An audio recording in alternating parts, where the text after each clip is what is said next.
നീതസുഗ്രീവമൈത്രീം തദനു ഹനുമതാ ദുന്ദുഭേഃ കായമുച്ഛൈഃ ക്ഷിപ്ത്വാംഗുഷ്ഠേന ഭൂയോ ലുലവിധയുഗപത് പത്രിണാ സപ്തസാലാൻ ഹത്വാ സുഗ്രീവഘാതോദ്യതമതുലബലം ബാലിനം വ്യാജവൃത്യാ വർഷാവേലാമനൈഷീർവിരഹതരളിതസ്ത്വം മതംഗാശ്രമാന്തേ. പദാനുപദം.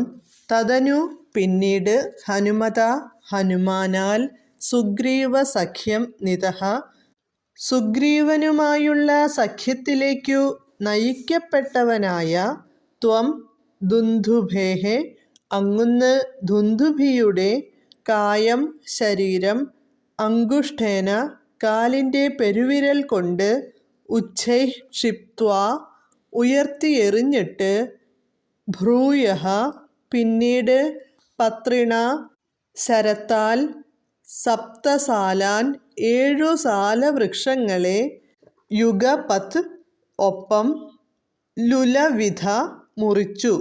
സുഗ്രീവഘാതോദ്യതം സുഗ്രീവനെ കൊല്ലാൻ ശ്രമിച്ച, അതുലബലം വലിയ ബലമുള്ള, ബാലിനം ബാലിയെ, വ്യാജവൃത്യാ കപടപ്രവൃത്തി കൊണ്ട്, ഹത്വാ വധിച്ചിട്ട്, വർഷാവേലാം കൊല്ലം മുഴുവൻ, ത്വം അങ്ങുന്ന്, വിരഹതരളിതഃ പത്നിയുടെ വേർപാടു മൂലമുള്ള ദുഃഖം അനുഭവിച്ചുകൊണ്ട്, മതംഗാശ്രമാന്തേ മതംഗമുനിയുടെ ആശ്രമസമീപം, അനൈഷീഃ കഴിച്ചുകൂട്ടി.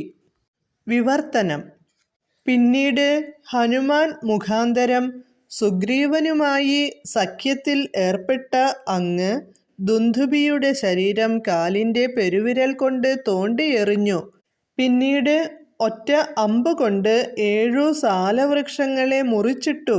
സുഗ്രീവനെ വധിക്കാൻ തയ്യാറായി എത്തിയ അതിശക്തനായ ബാലിയെ ഒളിയമ്പിനാൽ അങ്ങ് കൊല്ലുകയും, ഒരു കൊല്ലത്തോളം പത്നിയുടെ വേർപാടു മൂലമുള്ള ദുഃഖം അനുഭവിച്ചുകൊണ്ട് മതംഗ മഹർഷിയുടെ ആശ്രമത്തിനടുത്ത് കഴിഞ്ഞുകൂടുകയും ചെയ്തു.